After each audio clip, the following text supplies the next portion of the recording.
నిజంగా కుడి చేతితో చేసిన సహాయం ఎడం చేతికి కూడా తెలియకూడదు అంటారు. ఈ రోజు మనకు అలాంటి సహాయమే ఒకళ్ళు చేసి వాళ్ళు ఎవరో ఏంటో ఇప్పటికీ కూడా నాకు తెలియలేదు. మీరు ఈ వీడియో చూస్తే మాత్రం తప్పకుండా నాకు మెసేజ్ చేయండి. ఏది ఉంచుకోకూడదు, తిరిగి ఇచ్చే, లేకపోతే లవ్ అయిపోతాం. First of all happy birthday to me. అసలు నేను ఈ వీడియో ఎందుకు చేస్తున్నానంటే మీరు ఓవర్ యాక్షన్ అనుకోవచ్చు, బట్ అనుకోండి నేనేం చేయలేను. ఈ కేక్ మనకి ఎవరు పంపించారు, బ్లాక్ ఫారెస్ట్ కేక్. ఇంతకు ఎగ్జాక్ట్గా ఫుడ్ తింటున్నప్పుడు కాల్ వచ్చింది.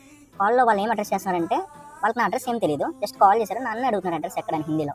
నా హిందీ వాళ్ళకి అర్థం కావట్లేదు, వాళ్ళ హిందీ నాకు అర్థం కావట్లేదు. నేను వెళ్ళి మా అన్నయ్యకి ఇచ్చా ఫోను, ఆయన గైడ్ చేస్తే ఫైనల్ హాఫ్ అన్ అవర్ తర్వాత ఆర్డర్ వచ్చింది. చూస్తే కేక్ ఉంది. నేను ఇంటి రూమ్లో ఎవరికి చెప్పలే. ఇది లైక్ ఎగ్జాక్ట్ 12 అయింది ఇప్పుడు నా బర్త్డే అని. నాకు నచ్చదు, ఎప్పుడు నేను బర్త్డేస్ అవి చేసుకోను, నాకు చిన్నప్పటి నుంచి అలవాట్లేదు. సో అందుకే నీకు కేక్ కటింగ్స్ ఏం నచ్చక నాకు ఫస్ట్ కోపం వచ్చింది, ఎవరు పంపించారో తెలియక. రూమ్లో ఎవరికి చెప్పలేదు కదా. వీడియోలు ఎంత ఉండడం వల్ల కంటిన్యూటీ అయితే నెక్స్ట్ షాట్ అప్లోడ్ చేస్తాను. ప్లీజ్ ఎలాగో ఇక్కడి వరకు అయితే చూసారు కదా, అలాగే సబ్స్క్రైబ్ చేసుకుని కూడా వెళ్ళొచ్చు కదా. ఉంటా, బాయ్.